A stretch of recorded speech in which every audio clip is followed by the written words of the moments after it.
This is WECC's Resource Adequacy Discussion Series. Welcome. Today is February 2nd, 2023. Welcome to our first of our series where we'll be discussing NERC's winter assessment and their long-term reliability assessment as well. I'm Travis English, WECC Senior Training and Outreach Specialist. I want to mention that later on today at 2 p.m. Mountain Time, we will be hosting a webinar to discuss WECC's Western Assessment of Resource Adequacy. This was released in November of last year, and it will be a high-level discussion of that report. So we hope you can join us at 2 p.m. Mountain Time. There is a link that was just provided in the chat where you can grab more information about that webinar later on today. We'll kick things off with WECC's antitrust policy. All WECC meetings are conducted in accordance with the WECC antitrust policy and the NERC antitrust compliance guidelines. All participants must comply with the policy and guidelines. This meeting is public. Confidential or proprietary information should not be discussed in the open session. And Megan, can we get the next slide, please?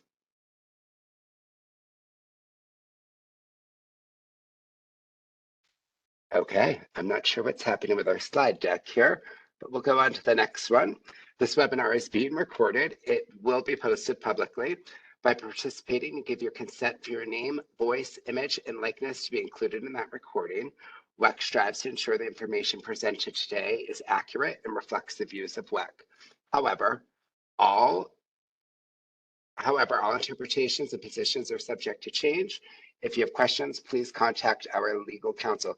It looks like we might be having a little audio visual. I just want to confirm, can you guys hear and see me right now? All right, I'm seeing some head nods and thumbs up, so that's good. It looks like I can't hear you and I can't see you. Oh. All right, we'll take a quick look at today's program. We'll have a welcome with Victoria Ravenscroft. She is WECC Senior Policy and External Affairs Manager. She'll be stepping in for Branden Sudduth, who is our Vice President of Reliability Planning and Performance Analysis here. He's unfortunately unable to present today, but we'll have Victoria presenting on his behalf. And then we'll have an introduction to the NERC Winter Assessment and Long-Term Reliability Assessment with Mark Lauby. And then we'll jump into the panel discussion where we'll talk about the assessments in the LTRA. With that, Victoria, I'm going to turn it over to you for the welcome. Great, thank you, Travis. And thank you everyone for joining us for the first 2023 installment of the WECC Resource Adequacy Discussion Series. We started this series in 2022 as a place for stakeholders to gather and discuss issues related to resource adequacy. And that's a very important issue to the West. As a reliability organization in the Western Interconnection, it's very important to WECC as well. And it's actually part of our reliability risk priorities. Resource adequacy is a risk that not only spans disciplines and timeframes in the electric industry, it is of real day-to-day importance to the more than 80 million people that live in the West. As we all know, resource adequacy, or the effects of its absence or issues with it, have become part of the social dialogue in this country, with everyone from legislators to Hollywood celebrities calling for some kind of change or action to keep the lights on. What we know in the industry about resource adequacy is that it is complex and requires diligence, expertise, and innovation to maintain. It also requires communication and cooperation, both of which we hope to help foster through this webinar series. We'll be holding the monthly webinar series throughout 2023, same time, same place, every month, and we have an exciting and stimulating list of topics for you. Today, we're going to start off this series with a discussion of the state of resource adequacy. At WECC, we get a lot of questions about resource adequacy, not just in the West, but across the continent. So we're going to start today's discussion with Mark Lauby, the Senior Vice President and Chief Engineer at NERC. And Mark's going to share with us some of the findings from two of the studies that NERC recently released, the Winter Reliability Assessment and the Long-Term Reliability Assessment. Both of these reports focus on resource adequacy and provide information at both a continent-wide level and then also broken down into the regions across the continent.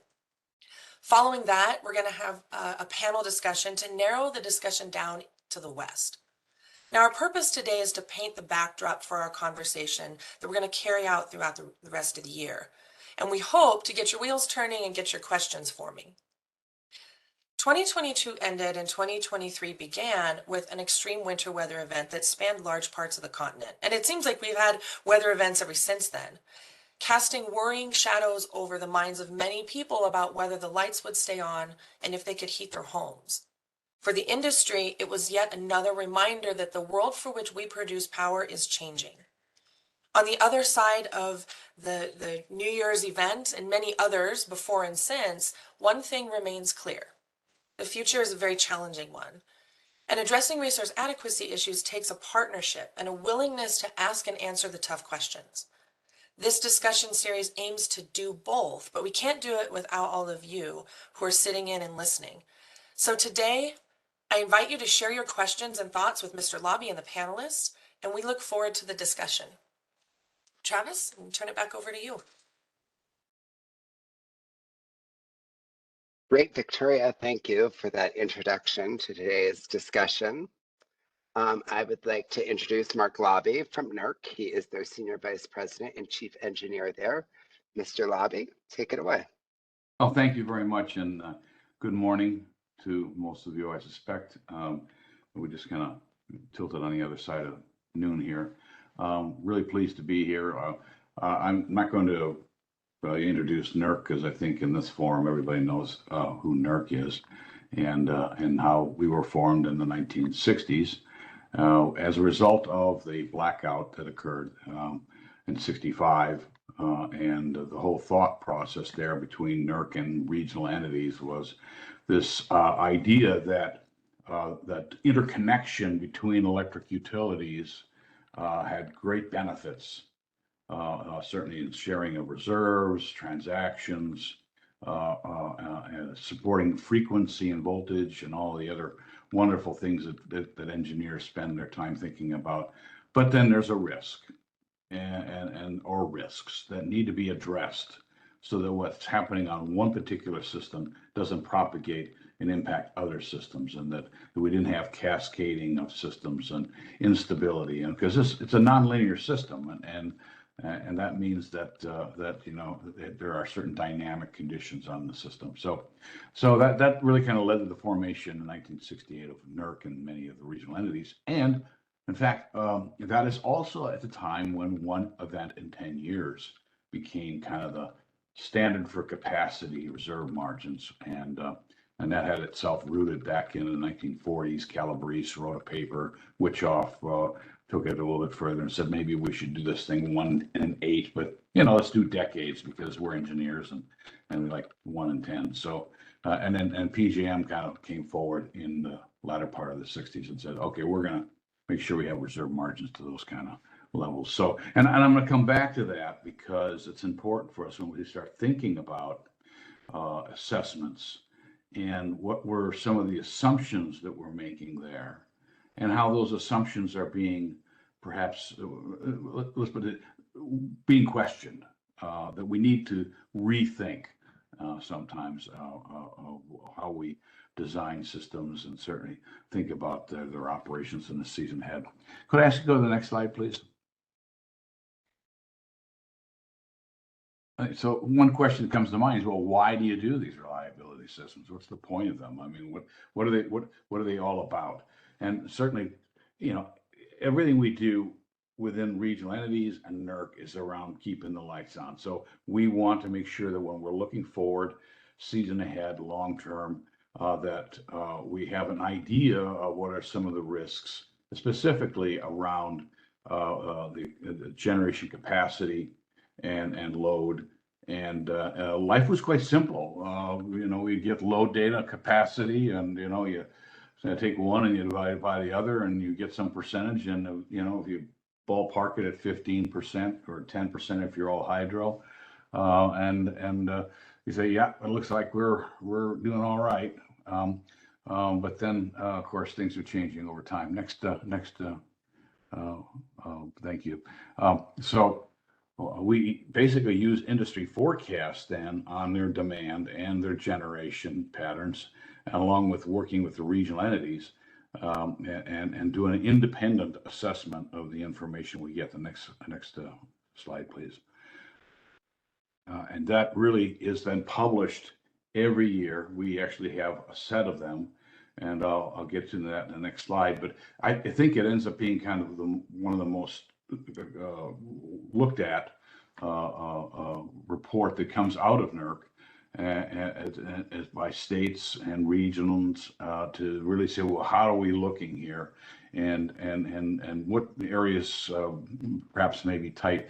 And of course, we had started seeing an advent of markets in the 1990s, and the ability to forecast became harder and harder. The markets would maybe look at 5 years, maybe a gas turbine takes 3 years to build.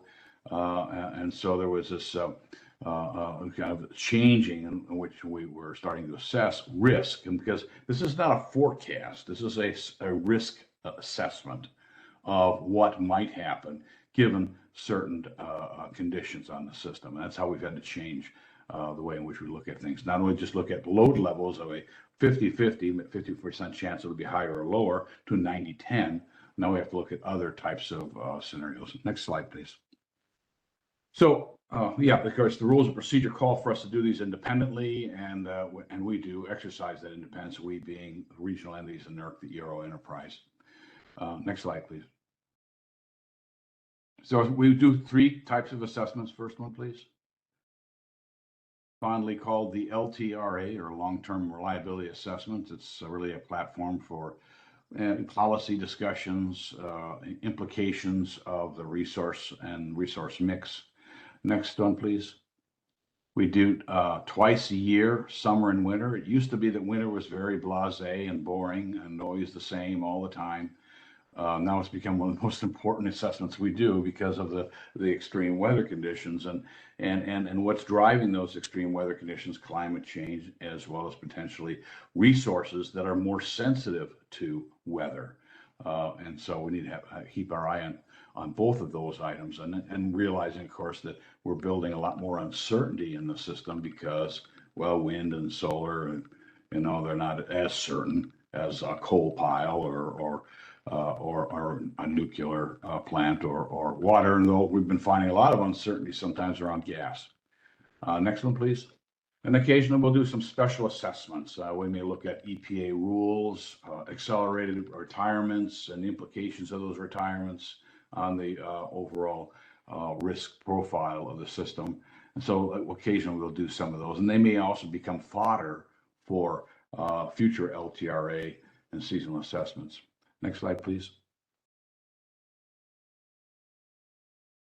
Okay, well, as I mentioned before, this is really a risk assessment, and we kind of look at different assessment areas because, it's not a copper sheet.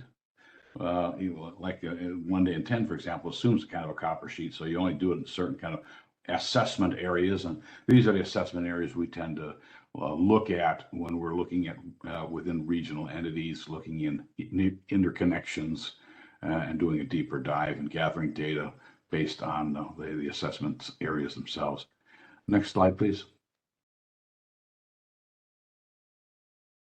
So looking now to the 2022 long-term reliability assessment, which came out around December, what we're seeing is some different risk areas. And it's an interesting world that we live in now compared to, again, to be a little bit more easier, you might say, in the sense that the calculating capacity was very simple. But now we're actually laying out different types of scenarios and working with regional entities and the assessment areas to say, okay, what about a cold winter? Let's kind of figure out what that looks like. What is an extreme cold weather for a particular assessment area?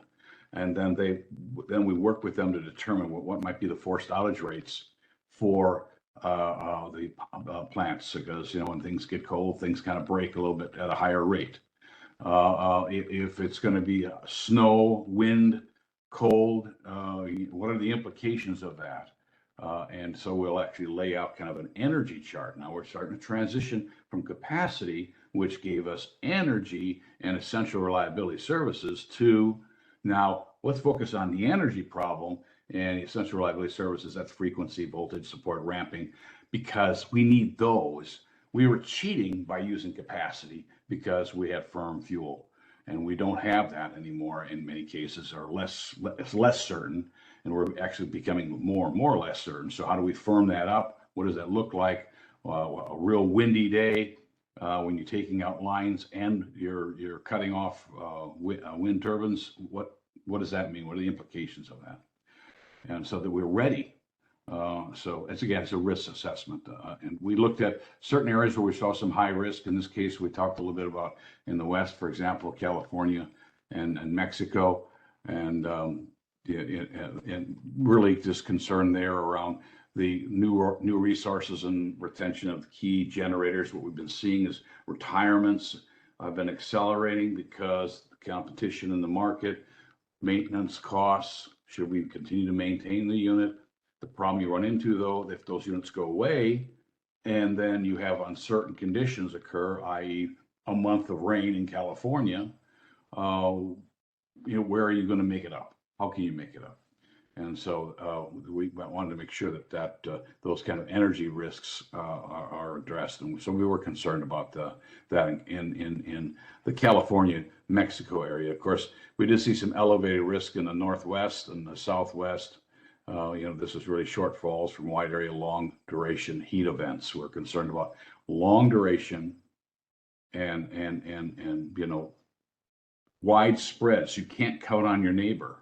It used to be before, I'm hot, they're not as hot, bring in some power, vice versa. Now we're all experiencing the same condition. Again, perhaps a result of a climate change, and they're lasting a long time.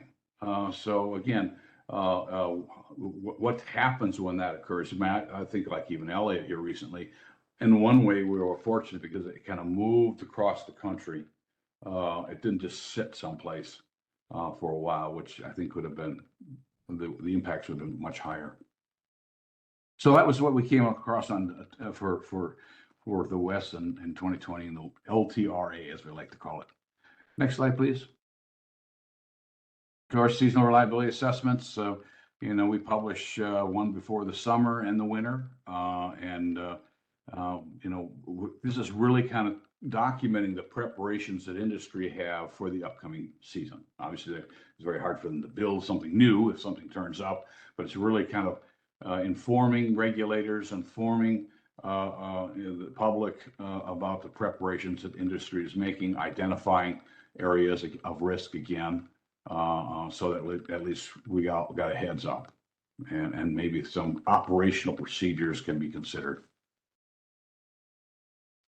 We do talk here a little bit about some of the operating procedures like energy emergencies, but I'll pass that up. Here you saw, of course, in the 2022-2023 winter reliability risk assessment, we were really concerned for the West anyway, in Alberta. Let's go to the next slide. This is kind of again a one-pager of where we saw some of the tight spots. In WECC, of course, there was a lower risk of supply shortfall due to improved winter hydro, it appeared at the time when this came out in December, but we did have some concern about Alberta and the tight winter reserve margins we were seeing there. So with that, happy to take some questions if in fact that's what's called for, Travis, or if you wanted to go on to the next item. I think what we're really coming down to again is that capacity used to be king. I like to say the king has no clothes. It's energy and essential reliability services. We got those when we used to do our capacity 1 in 10. So we have to develop a whole new set of metrics to understand exactly what is the risks we're dealing with as we transform this grid. And we can do it. We just got to do it in a way in which we can ensure that we can not only deal with the short ramps and the short conditions, but also the long-term widespread conditions, because we can't always count on our neighbors. And does that mean we have to build out more transmission? Do we have to have new technologies like hydrogen, green methane? What are some of these other technologies, and what do we need to do in the meantime? So Thank you. Yeah, appreciate you setting the stage for us, Mark. Thanks for the detail. I think it's really important the work that NERC does, and of course each of the regions assists in providing information to NERC in order to be able to form those North American, not just US, but the view of North America. So appreciate the assessment review. We're going to go to our other two panelists to give them an opportunity to kind of respond. We've got George Lynch, who is legal counsel with the Idaho Governor's Office of Energy and Mineral Resources. And I was able to work pretty closely with him while I was a commissioner in Idaho, really looking forward to his contribution to this conversation. And we also have Commissioner Letha Tawney from the Oregon Public Utility Commission. And I think actually, I know that Letha, excuse me, Commissioner Tawney has some strong feelings on the subject and is well versed. So if we can go to Commissioner Tawney first and then George second, we'll offer each of you an opportunity to respond to kind of the assessment world, RA in general, in the region or across the country, whichever you'd like to address. And then we've got some directed questions that we'd like to talk with each of you about, including Mark. We'll get Mark back in the conversation then. And for anyone who's listening who has questions for our panelists, we would like to pepper them throughout. If you'll put them in the chat, then Travis and Victoria will help me manage the chat and the questions as our dialogue continues. So Commissioner Tawney. Well, good morning, and thanks so much for having me. This is a really important conversation to have, and I very much appreciate the analytical work that WECC and NERC do. As a regulator, it's incredibly helpful to have that independent and broad view of the system. It's not something that you can easily get as a regulator, sort of working in your own sphere. So let me just add, of course, my comments are my own views and not views of my commission, and I won't comment on anything that's an open docket before us. There are some specific dockets around capacity in our area. Obviously, there always are, but I think we can have a very robust conversation at the high level. A lot of what Mark laid out is really rings true for my experience in walking through IRPs, but also in engaging in the market regionalization conversation and the Western Resource Adequacy Program sort of stand up. And a couple of observations. One is, I'm not sure a traditional generation stack is performing particularly well in the face of the stress of climate change. In the middle of our stressed September event this year, we had one of our largest coal plants trip off and push two of our utilities into EAs.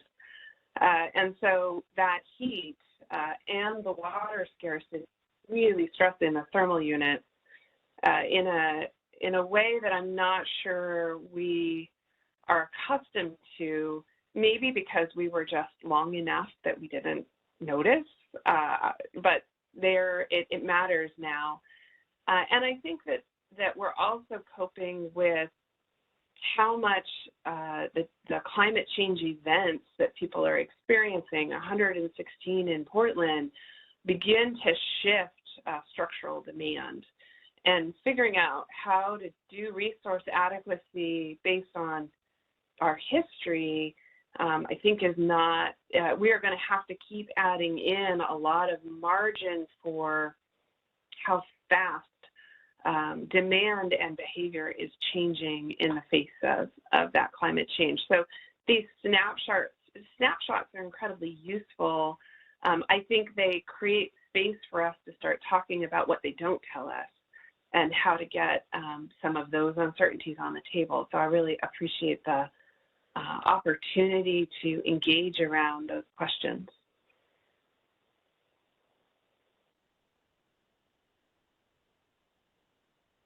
Thank you, Commissioner Tawney. We'll go to George, and he can give Idaho's perspective. And then as a member of the Energy Office, I know that you coordinate heavily with other energy offices in the Western Interconnection and across the country. So looking forward to what you all's position is on these matters. you, Chris. And I really appreciate WECC having me at this webinar. It's a really important issue, and it's something that we've been watching closely over the last few years in particular. So what I want to do is sort of just talk about my office and how state energy offices engage with resource adequacy. And I'll obviously do it from the perspective of the Idaho Energy Office in particular. So the Idaho Energy Office is the Office of Energy and Mineral Resources, and we're housed within the Executive Office of the Governor. And we serve three primary functions. We're sort of a clearinghouse for energy information that we provide to the governor, the legislature, other state agencies, the public. Two, we serve as a sort of coordinating role, as Chris mentioned, for environmental reviews and permitting for energy projects. Mostly energy projects that sit on federal land, which is about 64% of Idaho. So most utility scale projects will touch on federal land at some point. And three, we also have sort of not a unique role, but within state energy offices, we also serve as the governor's energy policy advisor. And we're established through executive order rather than legislation. So we really don't have any legislative or policy mandates, and we are not a regulatory agency. And we really don't have a hugely direct role in resource adequacy, but we perform quite a few functions that support resource adequacy in less direct ways. For example, we perform and draft the state energy plan in coordination with a number of other agencies and our utilities. We serve as the ESF 12 for emergency management. And we will also be updating our energy planning this year, and resource adequacy is something we'll obviously take into account when we update our plan. We also participate in the Northwest Resource Adequacy Planning through the Power Council. The OEMR administrator serves as a member of CREPC and participates with other states and a number of other Western electricity market groups. We participate in transmission planning with the Northern Grid, and we work closely with PUC, as Chris knows, and share information, and also engage with our utilities on their resource adequacy concerns, and participate. We sit on their IRP advisory council also. And we also serve as, like I mentioned before, as a coordinating agency, sort of sitting between state agencies and the federal government on energy project issues on federal land. We try to ensure that there's as efficient a process that we can create in NEPA permitting. So we try to get a lot of these projects that we see, particularly wind and solar projects and hydropower relicensing.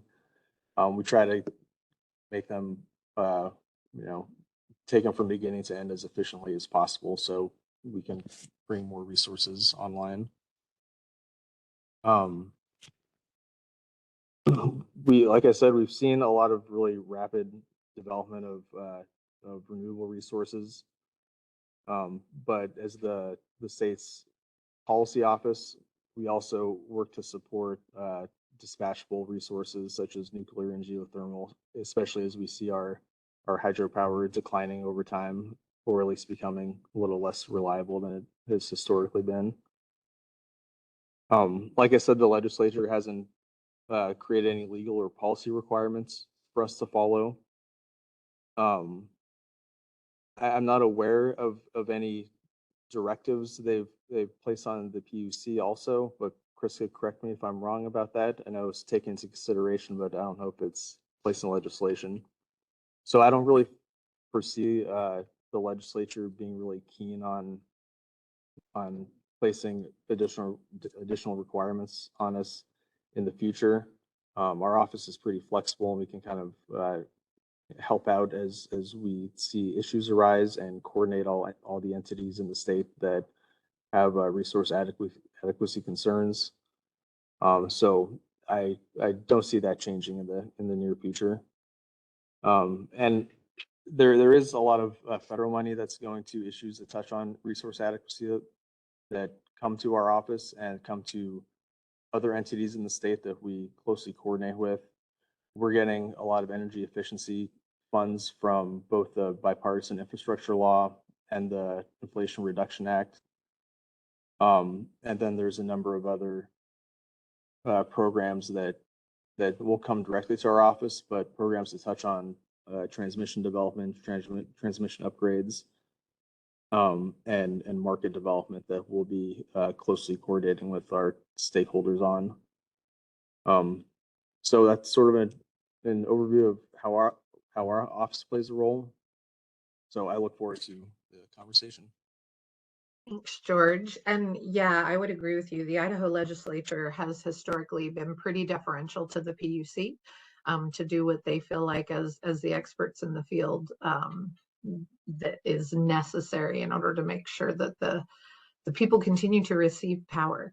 So this group knows me pretty well. We do have some set questions that we had discussed in advance, but I like to pull questions from what you all have said. And I am particularly intrigued by Commissioner Tawney's comment about how traditional resources, and I'm not going to phrase this correctly, so feel free to correct the way that I paraphrase what you said, but that traditional resources haven't actually performed even as well as we may have anticipated with our new odd extreme weather events. So I am curious, Commissioner Tawney, do you feel like the assessments that both NERC and WECC have been doing in anticipation of or in reaction to these extreme weather events, have we taken account enough of those traditional resources? Because I mean, I know and will fully admit that we tend to look to the variability, right, of the new resources that are coming online and how those are impacting everything. Do you feel like from a commissioner's seat and from where you're evaluating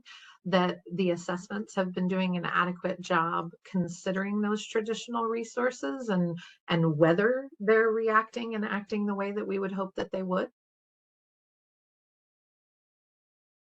Well, I think it's a really important area to unpack. So I think there's new stresses on our traditional resources. I think in particular about hydro.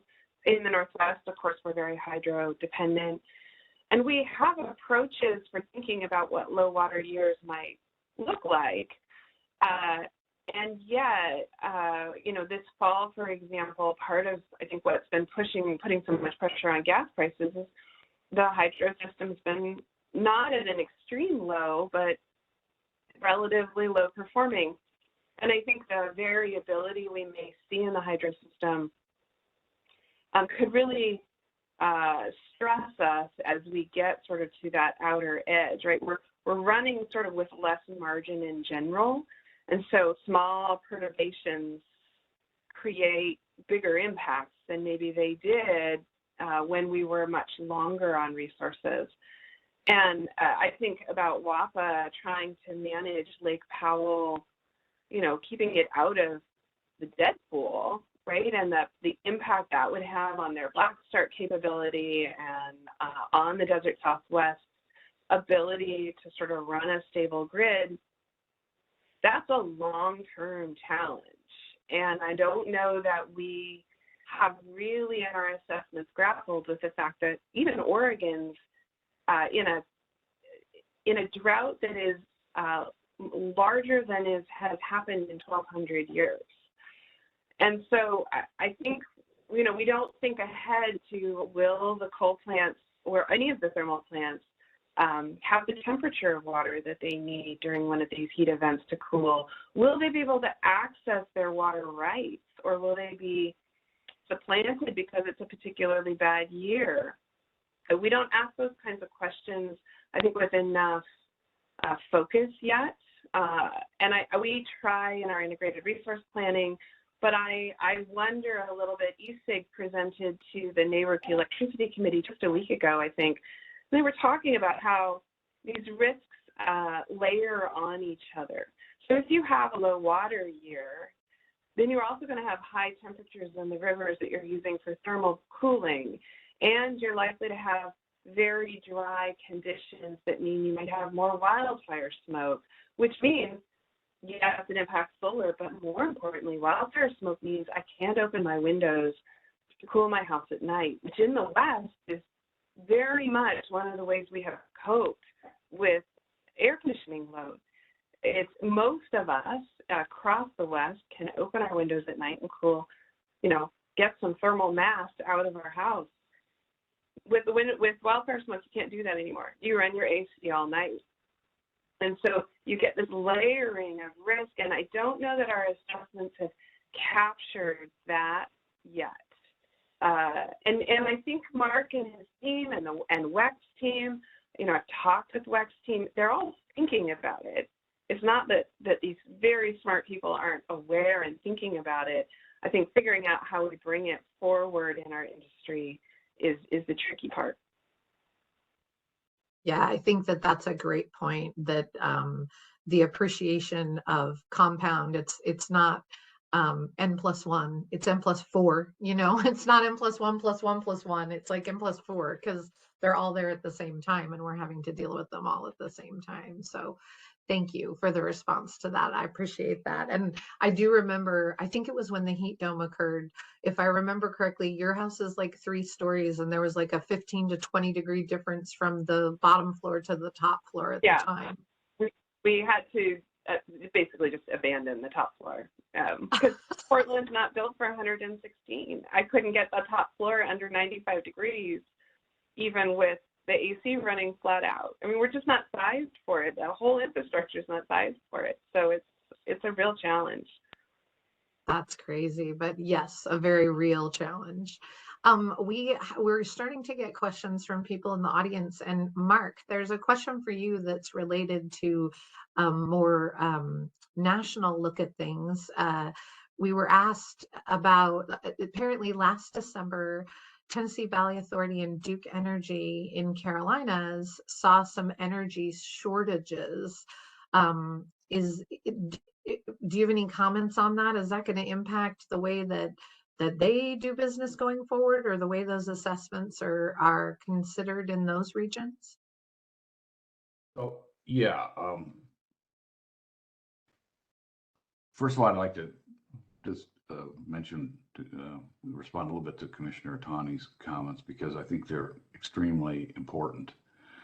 1 day in 10 kind of baked into it this idea that we have able to take a lot of scenarios into account. It was based on random failures of a unit, and now we're dealing with things that are not random. When you start laying out, these terrible long-term events that then feed on themselves, right? It almost becomes a loop. It makes it worse and worse. And now we have those kind of conditions. And yes, fossil plants will come off. The forced outage rates will go higher for them. Coal plants. I was from Minnesota, so okay, well, I get it. We used to use dynamite and everything else we could to kind of break up the coal piles, but things break when it gets that cold for long periods of time. But we didn't necessarily see many all at the same time. But we are starting to see that now. And why is that? And I think part of it is because we're seeing this more often, cold weather, for example, more often, that we need to start thinking about, well, what are we going to winterize these things to? Especially gas turbines, nevertheless the fossil fired units. And then for that matter, there's the cold weather package on wind turbines. And of course, then there's wind cutoff and all that. So what is going to be the design basis? And that may be different than the scenarios we use to evaluate worst case. So right now we don't have that design basis. Now, NERC has submitted a standard as a starting point for generators of saying 0.2% percentile of all cold temperatures you've ever had over the last 20 years. You have to winterize to that.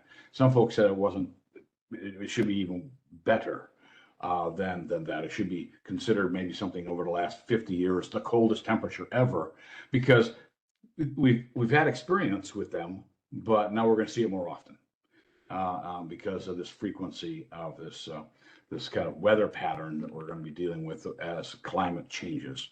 Now, let me get over to the commentary about the winter and specifically around PJM and all that. Right now, I would be speculative. I would say, look at the outage stack that occurred in MISO, where forced outage rates for the thermal plants did not hardly move at all. In other words, they started at about 10,000 megawatts, maybe popped up to 11, maybe 12, and came back down. And then look at what happened at PJM.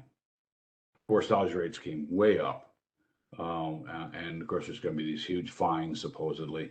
But the tariffs didn't seem to make folks commit to winterizing their plants. They took a chance. So, of course, we're looking at that. We're working with FERC. And then there's a pile on gas. And this is a jurisdictional challenge we have. And two things. One is some gas fields are from wet gas, so they freeze up more easily than some gas fields where they're not wet gas. So we did see some freezing up of gas pipe, gas wellheads, and we did see some compressors fail. But the infrastructure itself jurisdictions are different, and the way in which they serve consumers is different. So that's another area we need to look at. And then I want to go on top of that. Commissioner Tawney talked a little bit about this load. And now we're having all sorts of air conditioners coming in the Northwest. What happens to heat pumps when it gets below 20 degrees? They become resistive heat.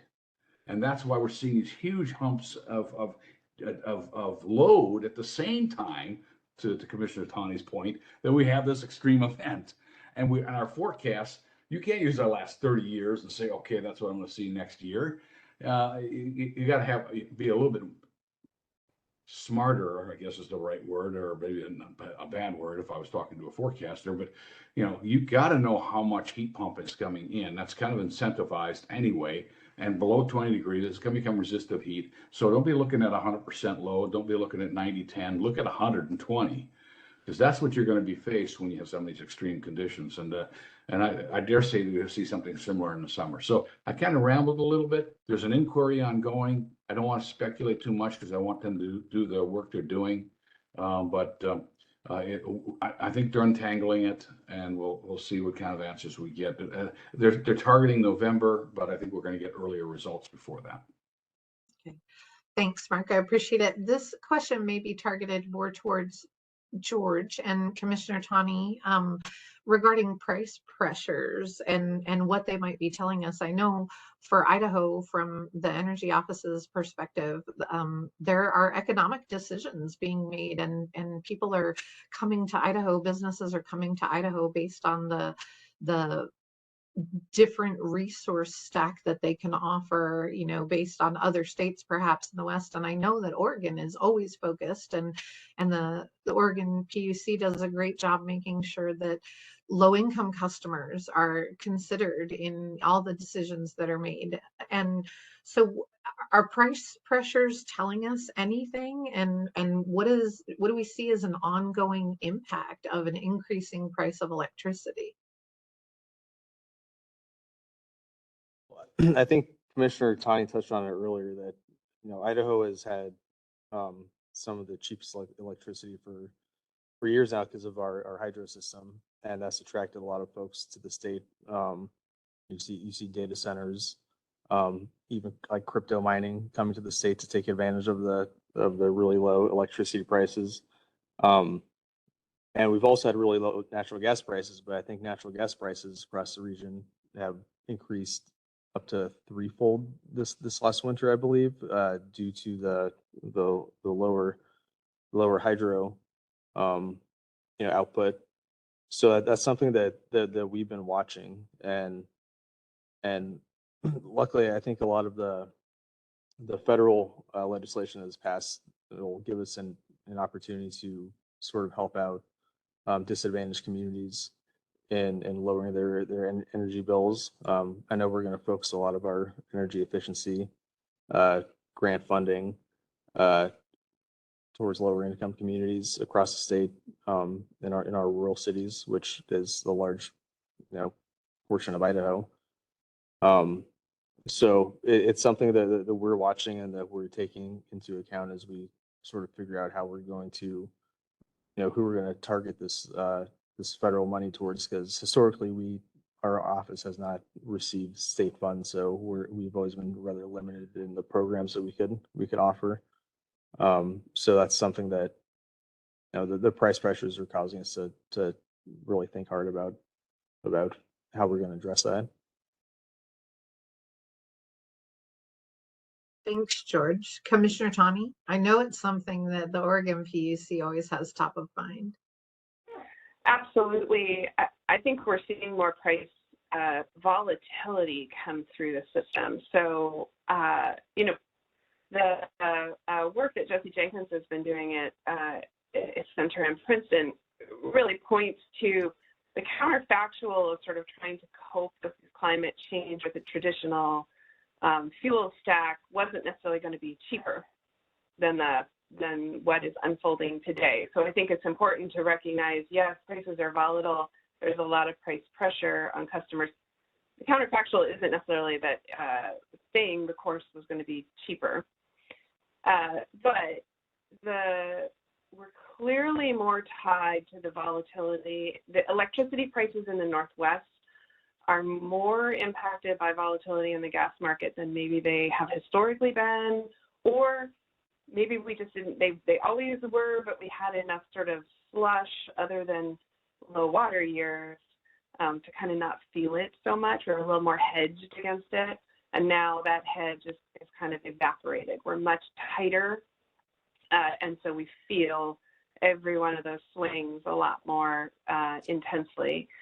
And we have seen over the last 10 years enormous benefit from the low cost renewables driving down in all of our power cost cases in Idaho and in Oregon, driving down the marginal cost of power for customers. The link to gas just means that now we're also seeing, as soon as gas pops up, electricity prices pop up too. I think structurally, what that means is we have to look at who's most exposed and vulnerable when you have that high volatility, and that is customers who are already paying a lot for an energy service. So if you live in substandard housing, an old house, a poorly built house, a crappy apartment, you are likely paying a lot more to keep a safe indoor temperature than a middle-class modern house in a new suburb is paying. And so every increment of energy efficiency we can put in that space to bring that sort of parity in so that I'm not paying quite so much to keep a safe indoor temperature, I think both benefits the system, right? It helps us through those hard stress times on the system, but it also adds some resilience both to the customer base, but also to the utility in terms of bad debt and arrearages. When we saw in COVID, and we're seeing in a lot of utilities across the West, what a millstone that bad debt becomes, not just for the customer who bears it individually, but for the whole system. So I think there's really systemic benefits to figuring out how to buffer those more vulnerable customers, as well as just important benefits to them and their households and their housing stability and their quality of life and all of the important issues there. So we're going to have more volatility. I'm not sure it's the most, I think we're still hewing to probably the least cost path. And how do we think about protecting the most vulnerable in the midst of that volatility? I think we have to lean in on energy efficiency, like George is saying, and really, really target it to the folks who've been left behind historically by our energy efficiency programs. Thank you for that. I haven't checked in with Nasuka recently on kind of where they're concentrating their conversations and stuff, but I've got to believe that this is something that they consider and address on a fairly regular basis and probably an increasing basis. Is that a correct assumption? Certainly our consumer advocate does. I think Sudduth does as well. And I expect with the enormous pressure that gas prices are having on residential customers, it will be top of mind this coming year. Yeah, for sure. Well, you know, we shortened these talks from 90 minutes to 60 minutes in hopes that we could get more people who had availability in an hour's time and not 90 minutes time, but an hour goes by so quickly. So we probably have room for one question left, and I'm going to address it to each of you. And you can go in any order you wish. Mark, we haven't heard from you for a while, so if you want to go first, but how do you think that we can reconcile West-wide issues with resource decisions that are being made at a state and entity basis? Like, are we doing a good job socializing the dialogue and making decisions, collaborating with one another, or how are we doing on that, and how can we do better at that? Well, yeah, that's a very good question, and one that I think frustrates me as an engineer, because I like to think I can communicate well, probably not as well as I should be able to. And I think there's a need to be able to share and have conversations around, what these decisions, policy decisions are, and what behavior they're driving, and how fast can we make changes. And I know there's sometimes policies end up being somewhat aspirational to drive, to get it off square one. And that helps a great deal, but we also have to do it with the deliberate speed. And I think we can take on a lot more renewables than we have right now. But we need to make sure that we address the uncertainties that they present, because as Commissioner Tawney's mentioned, George has mentioned, that the widespread implications and how that impacts certain types of resources at the same time. We need to somehow have a way to access other energy. And I applaud the thoughts around energy efficiency. I think that there's a huge potential there to help us kind of drive the amount of load down, realizing that we're going to be adding so much more load as we electrify everything else. And not just but industrial loads and commercial loads. And electricity has a lot to offer there, but we have to make sure that we meet the reliability challenge that's going to, because we're single threaded, everybody. And so having a conversation around what the implications are, how do we work together? I read some newspapers, and when Bloomberg said, well, we need more renewables and high-speed wires from Phoenix so we can get energy from Phoenix to New York City. And oh, wow, what's a high-speed wire? I guess maybe all wires are high speed, but my point is that we need to make sure that we have that conversation and the public understands that they're part of the process. They're kind of feeling, I think, a little bit outside. You think, well, every megawatt of solar is equal to the megawatt of that coal plant I retired, and they're not the same. And we need to address the implications. Each one has their own attributes, their own features, and we have to have the right mix. I could talk too long, so I'm passing. Thank you. No, I appreciate that, Mark. And I think, your point about the public having input and thoughts on this, I think it used to be that it was just the utilities and the commissions that could make decisions for the interest of everybody else, because right? commissions are there for the good of the people, right? Well, they're representing, yes, but industry outside our own industry now, right? Now, big business like Yahoo and Microsoft and those, they want to participate, and so do the local citizens. They want to participate in what kind of resources are providing their energy. And it's a great conversation, but it makes it a whole lot more complicated. So I think that's a great observation. We'll go in order of what you are on my screen, so we can close out George next. I completely agree with Mark. I think getting other stakeholders involved, the public in particular, is really important. Since I've been here, we have a number of regional organizations that we work through on transmission, on markets, on energy efficiency, on all these different issues. And I think us in the state energy offices and the public utility commissions, despite all the political and policy differences in states among the West, I think we all have very good relationships and work together very well.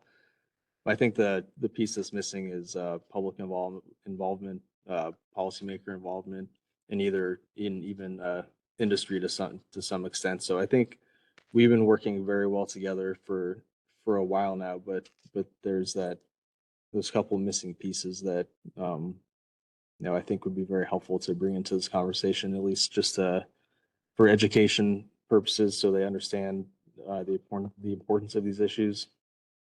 But from a state to state level, I think there really is a lot of good collaboration and work that's been going on.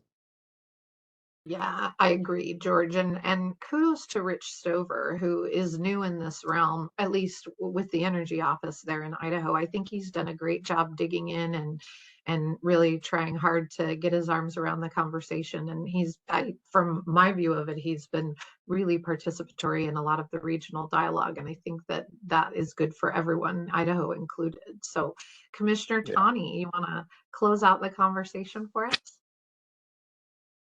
Sure. I think we we have a history in the West of collaborating. You think about building the DC lines, right? Like, we have a history of being able to collaborate, not always, but often, particularly when we can see public benefit on both sides of the equation.